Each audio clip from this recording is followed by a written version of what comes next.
Apa yang terjadi bila kamu memiliki mimpi yang tinggi namun kedua orang tuamu tidak mendukungmu? Pernahkah kamu merasa bahwa kamu sendirian dan tidak ada siapapun di sebelahmu?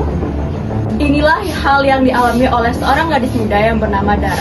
Ia harus menerima kenyataan bahwa dirinya cacat dan itulah yang menjadi alasan kedua orang tuanya menemui.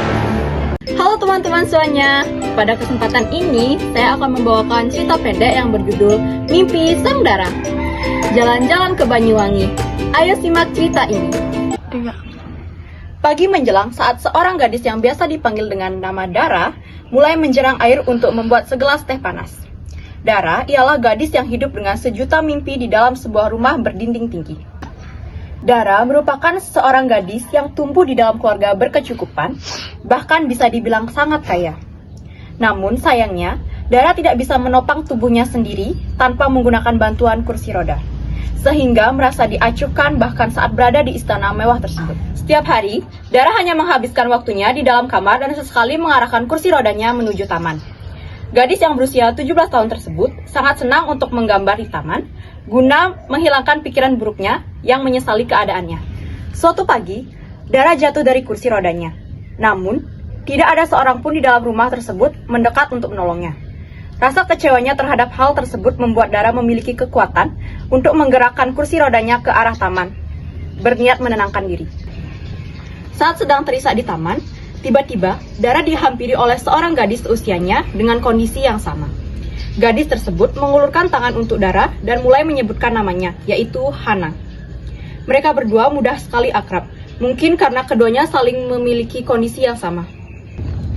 Tiba-tiba, Hana berkata, "Dara, ingatlah bahwa tidak ada seorang pun di dunia ini yang terlahir sia-sia. Mungkin kita tidak bisa berdiri tegak layaknya manusia lain, tapi kita masih punya hak untuk merasakan bahagia. Cobalah untuk menerima dirimu sendiri."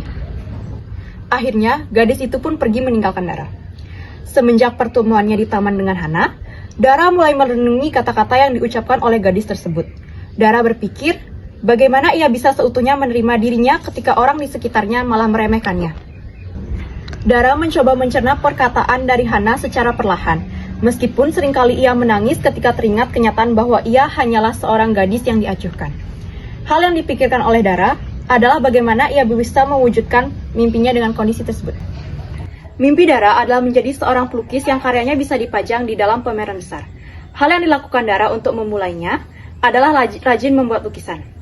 Kesibukan tersebut juga dilakukan Dara untuk tidak memikirkan mengenai dirinya yang selalu diacuhkan dan mulai memahami perkataan Hana. Perlahan, mimpi sang Dara mulai terwujud saat diam-diam ia sering memposting lukisannya melalui media sosial. Hingga suatu hari, ada seseorang datang ke rumah Dara untuk menemui gadis itu guna mengajaknya untuk bergabung di dalam sebuah pameran lukisan.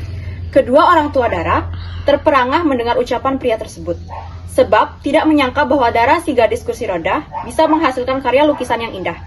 Dara hanya tersenyum melihat respon kedua orang tuanya dan memilih menerima tawaran pameran tersebut. Berbagai lukisan indah dipajang dalam pameran yang diberi tema Mimpi Sang Dara.